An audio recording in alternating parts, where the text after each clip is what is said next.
Om Sahanā-Vavatu, Sahanā-Bhunaktu, Saha Vīryam Karavā-vahai, Tejas Vinā Vadhīta Mastu, Vidvishā-Vahai. Om Shānti, Shānti, Shāntihi.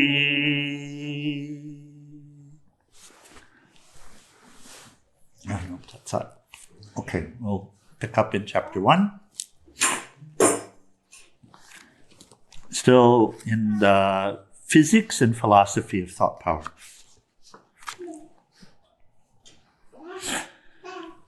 So yesterday we closed this concept of the ether, the Akashic record, that all thoughts are in the Akashic record, or in the ether, that they remain in the ether.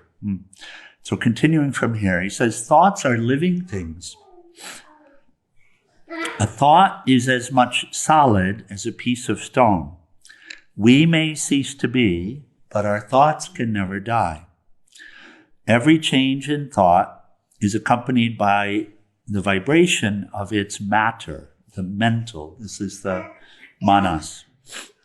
So every change in thought is accompanied by the vibration. Thought as force needs a special kind of subtle matter in its working.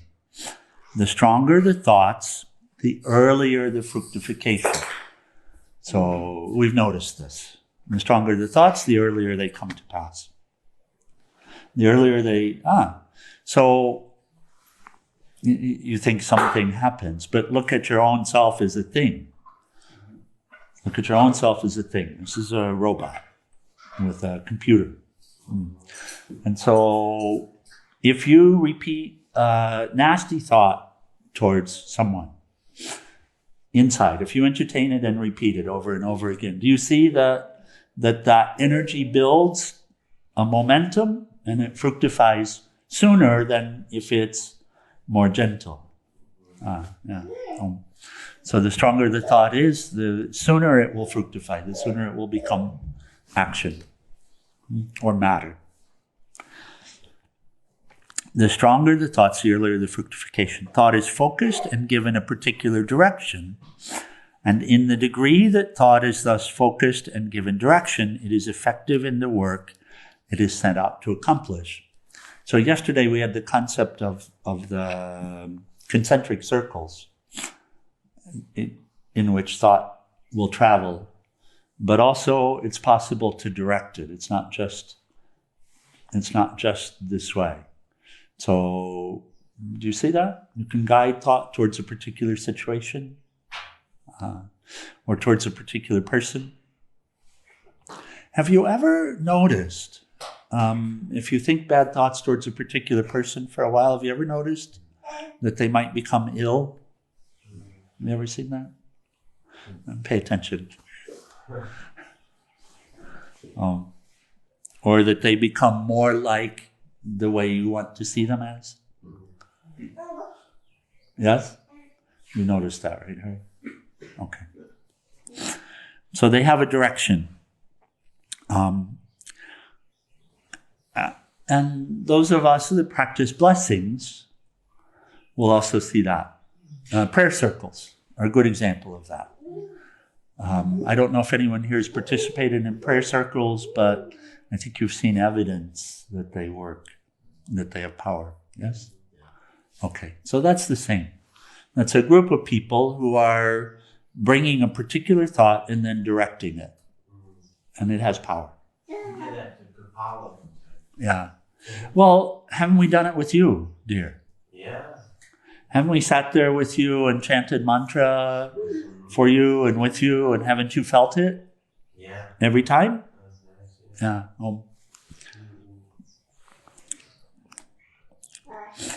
Thoughts are finer forces. So more subtle, finer. Thought is a finer force. This is supplied to us by food. Not just physical food, by the way, but this is discussed. Good morning, Dao. Where's good? Hi. Where's it? He just wants to come up and join in satsang.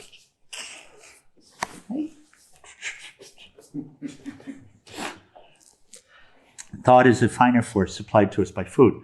If you read Chandogya Upanishad, the dialogue between Uddalaka and Svetaketu, you will understand the point well. If the food is pure, thought also becomes pure. He who has pure thought speaks very powerfully.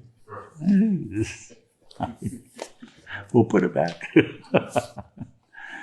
He who has pure thought speaks very powerfully and produces deep impression on the minds of the hearers by the speech. He influences thousands of persons through his pure thoughts. A pure thought is sharper than the edge of a razor. Entertain always sublime, pure thoughts. Thought culture is an exact science. So he's making the connection between food and thought. And the first place the mind will go is towards the physical food. But you have 5 senses. And you're taking in food through all of the 5 senses. So we're not just talking about physical food. We're talking about what you feed your mind. And so with your mouth, you feed your mind the subtle aspect of the physical food, the energetic aspect of the physical food. So if you eat hot and spicy food, you feed your mind hot and spicy thoughts. Hot and spicy thought nature. If you notice the connection. Okay. Nightmares. If you have nightmares, just check the food you ate that night. Yeah. And this is one, when we consider it and reflect on it, we say, of course it makes sense. Of course it makes sense. But often we wouldn't think of it. So I was with someone, it was before the group, so a week ago. I know what it was. And they were talking about nightmares. And I said, do you eat hot, spicy food? Yes. I said, stop it. And we discussed the connection, and he saw the connection. He said, okay, I'll stop.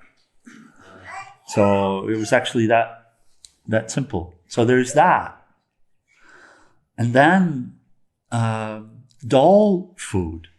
So food without much prana, without a lot of energy. I used to really enjoy 3-day-old pizza that was kept in the fridge, things like this. But then, and cheese puffs. We've talked about cheese puffs before, which have almost no prana whatsoever. But for some reason, these taste buds enjoyed them. And then lethargy, or eating too much. Lethargy. Okay. In the thoughts. Slow, dull. What can you eat with your eyes? What do you eat with your eyes? Everything you look at. Everything you look at. So if you look at photographs of the saints, if you look at inspiring, uplifting texts, movies, like that, if you find a way of seeing nature, then you see what that does to the thought nature. That's uplifting. But if you look at violence, and if you read violent novels, etc., does it affect the mind? You know, the funniest thing is, in this culture, there are actually people that argue that it doesn't make any difference,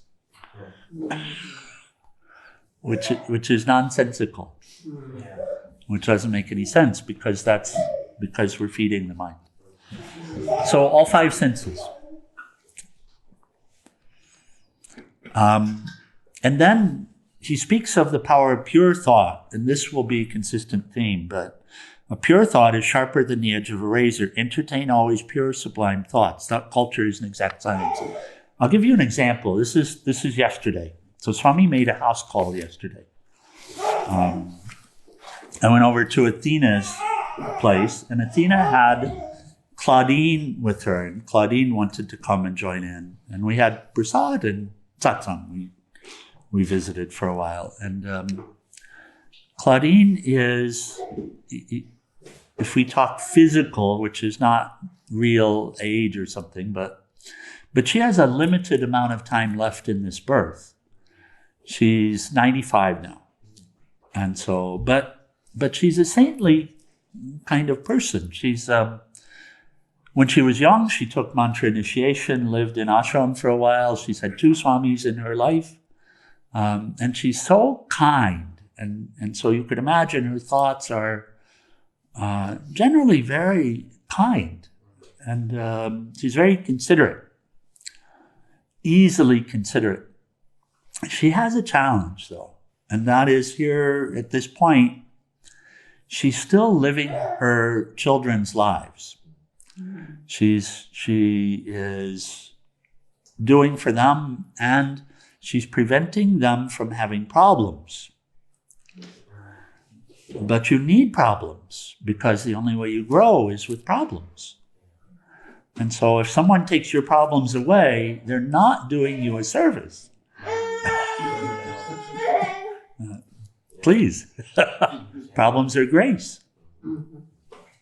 Relationship difficulties are grace.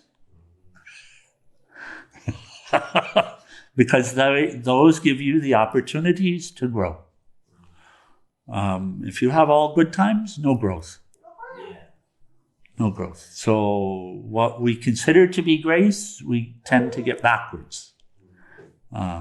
Although, of course, the confirmations are also grace. The sweetness is also grace. Hey, yes! But the problems definitely are. And so this is what... So here, let me describe.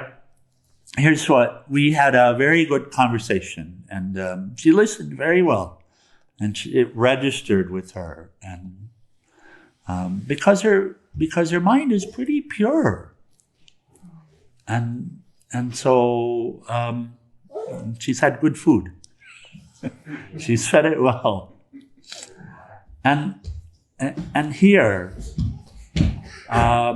before Christmas time, she was talking with her son. And she said she missed Swami because the 2 Swamis that she knew, they both left the body. She missed Swami, and she would love to meet a Swami for Christmas. This is what she said to her son. This is the intention that she set. She would love to meet a Swami before Christmas. And that was a strong intention. And so what do you suppose happened? Well, she had met Athena, who just happened to know a Swami, about a month before Christmas. And Athena is also a pretty saintly person. Her food, in her apartment, she's got large pictures of the saints, all the saints that have influenced her throughout the apartment. If anywhere you look, that's all you can see. And she's dealing with some stuff too, but she has that food. And so Claudine mentioned something to Athena about this, and Athena said, well, I know Swami, and I'll introduce you. And Athena mentioned something to me. And what had happened was I met Athena at Safeway a week before Christmas. And she mentioned this to me about her new friend Claudine. I want to introduce you. And Athena gave me, she made an offering for the ashram. She gave me 4 cards for Safeway. The spending cards had some money on them so that we could purchase food for the ashram. Thank you very much. And the day before Christmas, I was there back at Safeway picking up some food for the ashram. And I was walking out of Safeway, and Claudine was driving in at exactly that time. And so she drove, I'm walking out just like this, and she drove here. And she went, are you a Swami? I said, yes, of course. And we had darshan right there, the day before Christmas. That's the power of these thoughts, especially when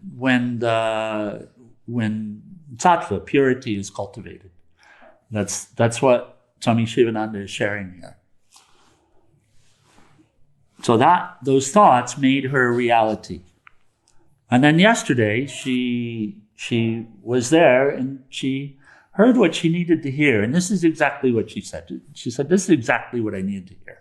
I'm so grateful because this I needed to hear. I needed to be reminded of this. And I will act on it immediately, she said.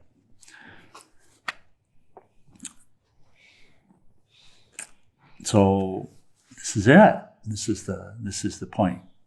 That's the same as the stronger your prayer, the stronger the faster it'll be. Well, and you become the prayer. In other words, you think that you only pray now and then when you ask for something or when you, but the fact is you're always in prayer. You're always in prayer. You're always ruminating on something, and that goes into this manas, and depending upon the strength of the intent, then it fructifies. And it becomes at some point your lived reality. And of course, yeah.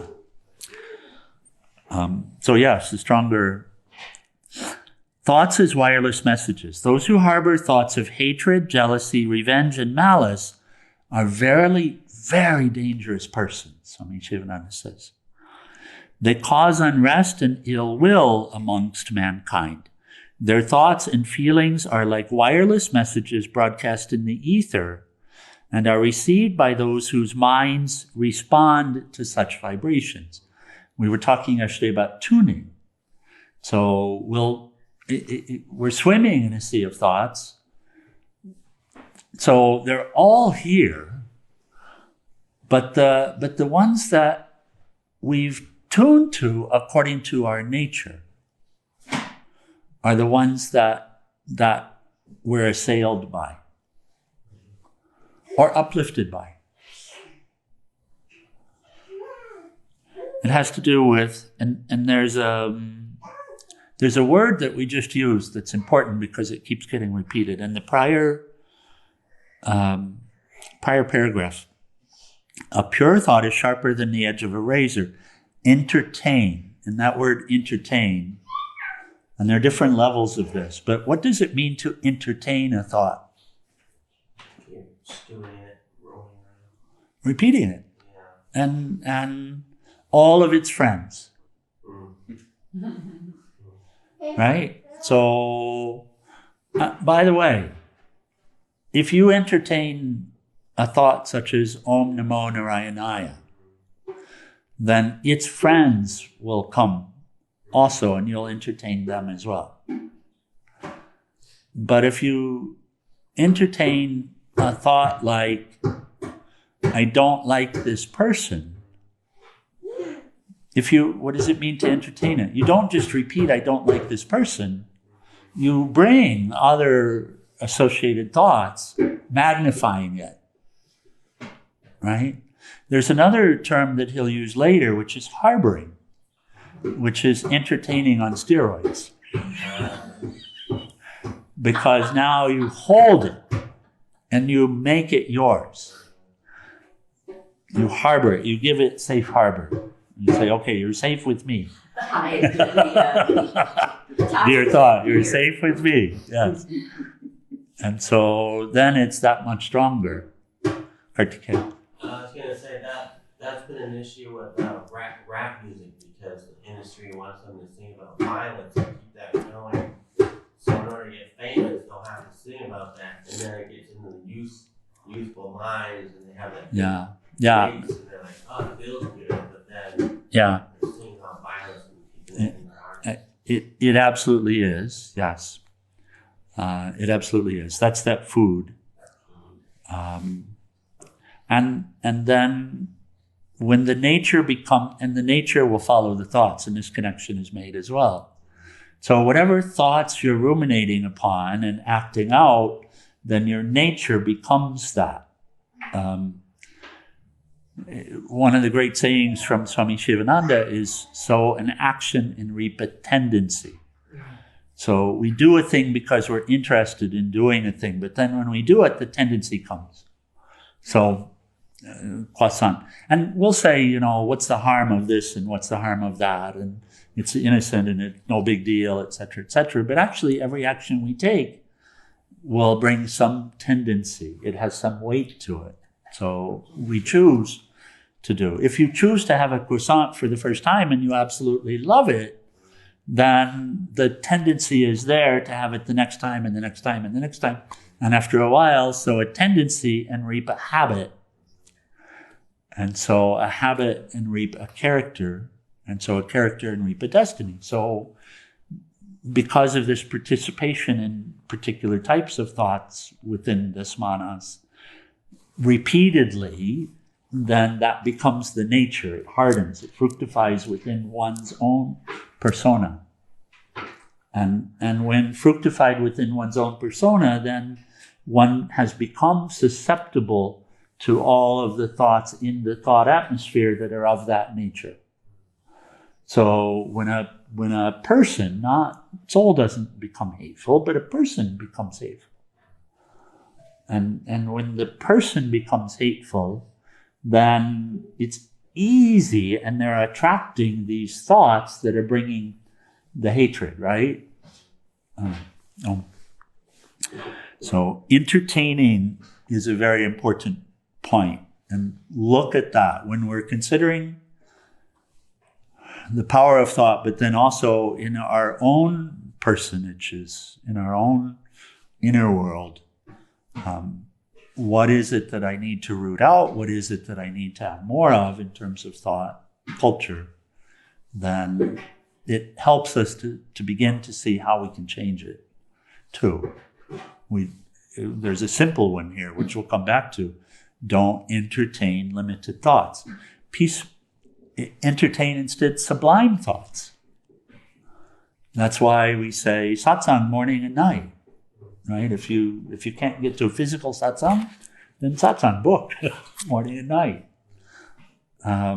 Start the day with it, end the day with it. Because if you bookend the day, then you've got a much better chance of having sublime thoughts during the day, and then intentionally cultivating them during the day. And when you see a tendency towards something that's not sublime, then recognize it, step back from it, replace it as soon as you can.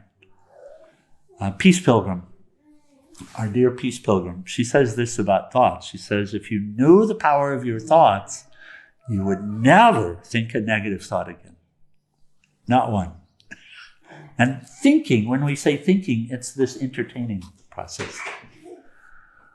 The thought may come, but then somehow, Nataraj, you make it your own. And that's according to the nature.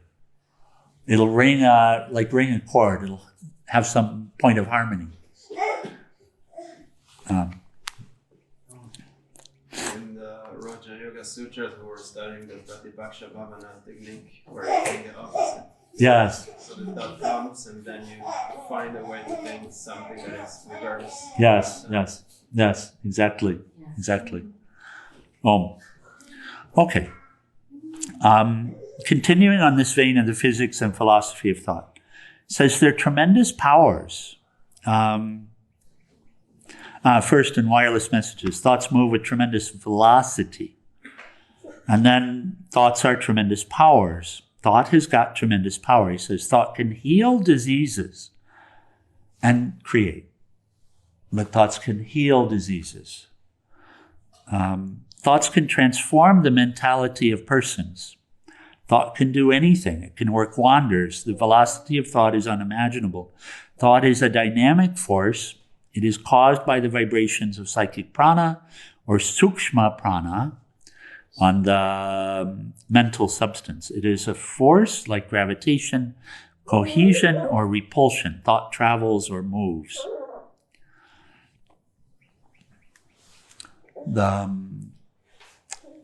And this is explored more as well, but this concept of healing diseases,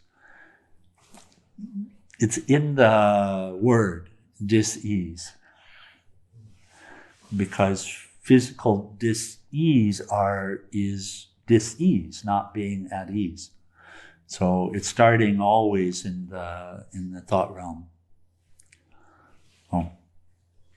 Thought waves and thought transference. He says, what is this world after all? It's nothing but the materialization of the thought forms of Hiranyagarbha, or God. Hiranyagarbha literally translates to the golden womb or the golden egg. So it's the, if we consider for a moment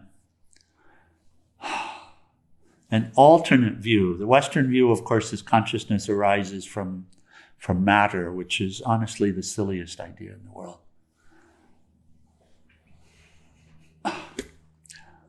How can the same mental functions arise from these hunks of meat?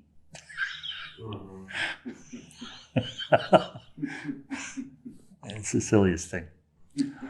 And the Eastern view, although I used to subscribe to it, no doubt.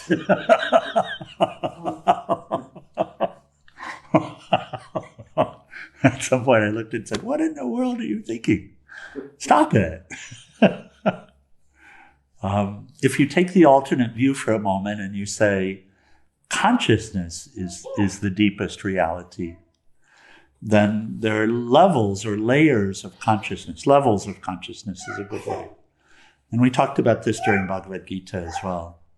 At the deepest level is absolute consciousness, the substratum, in the same way that the depth of the ocean is the substratum for the higher levels of the ocean.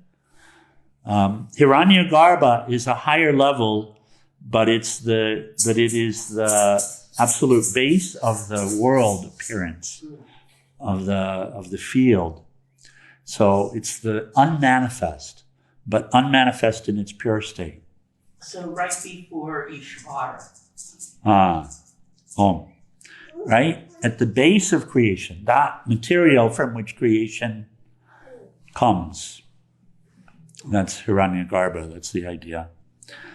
And he says, or God, and Ishvara would often get equated with Hiranyagarbha.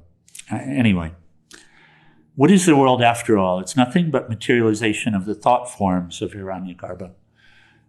This is quantum physics. This is quantum physics. This is the discovery 100 years ago of the scientists who were studying the nature of the smallest particles, the atomic particles, and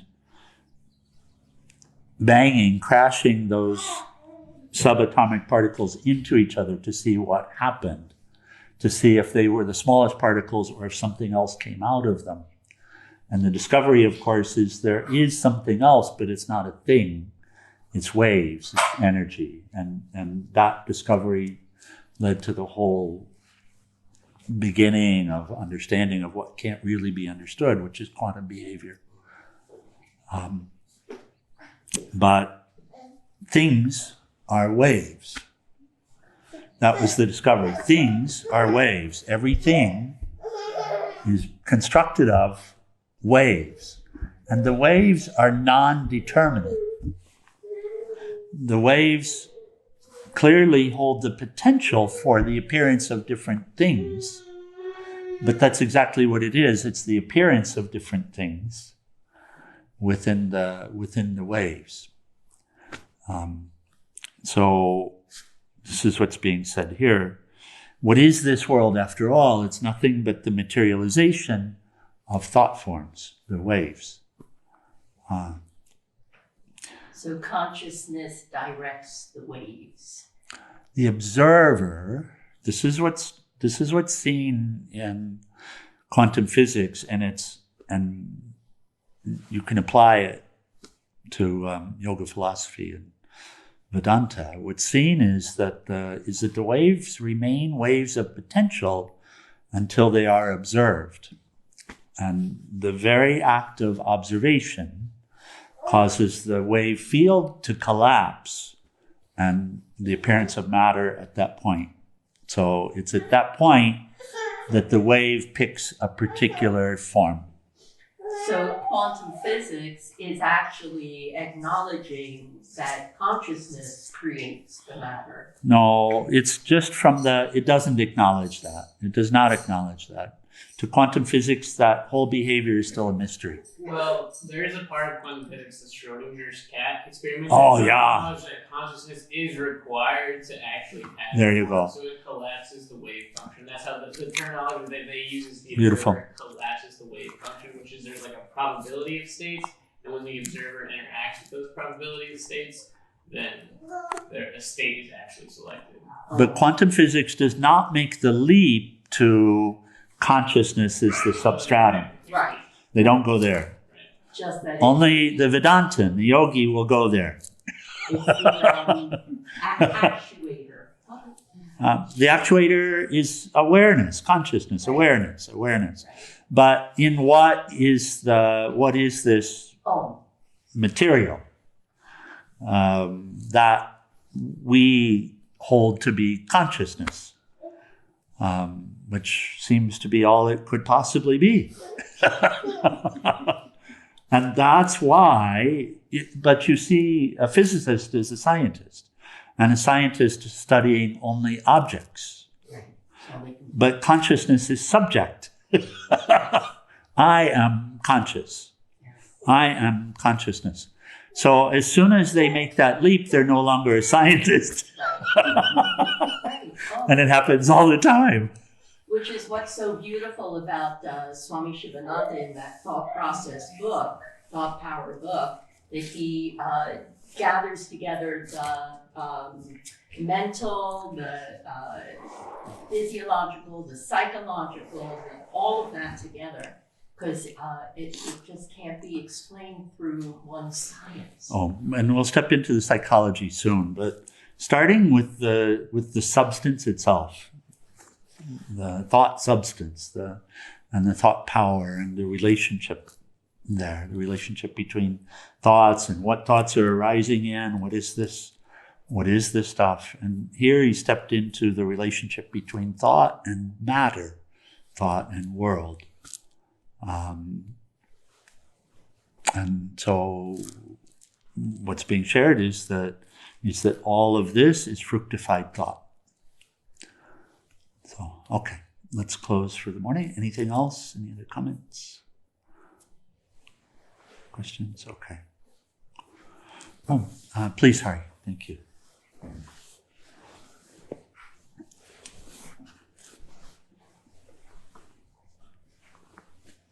To say thought power is the mountaineer's manual for scaling the Himalayan undulation of our mind. Very good. Who's that? Who said that? That's Gopinath. Gopinath. Om Gopinath. Om Gopinath. Beautiful. Gopinath also a very scientific mind. Oh. Okay. Let's close with final prayers in Arati, page 174. And we're going to need to do the short version. Swami has a call at 8. So. Om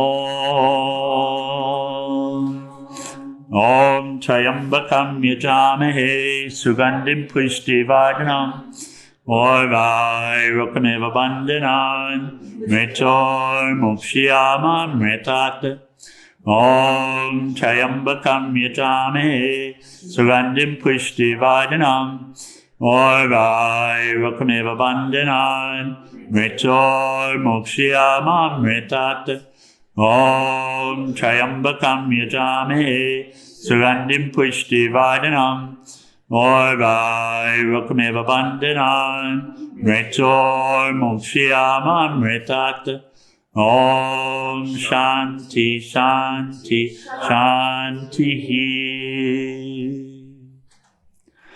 O adorable Lord of mercy and love, let us abide in Thee forever and ever.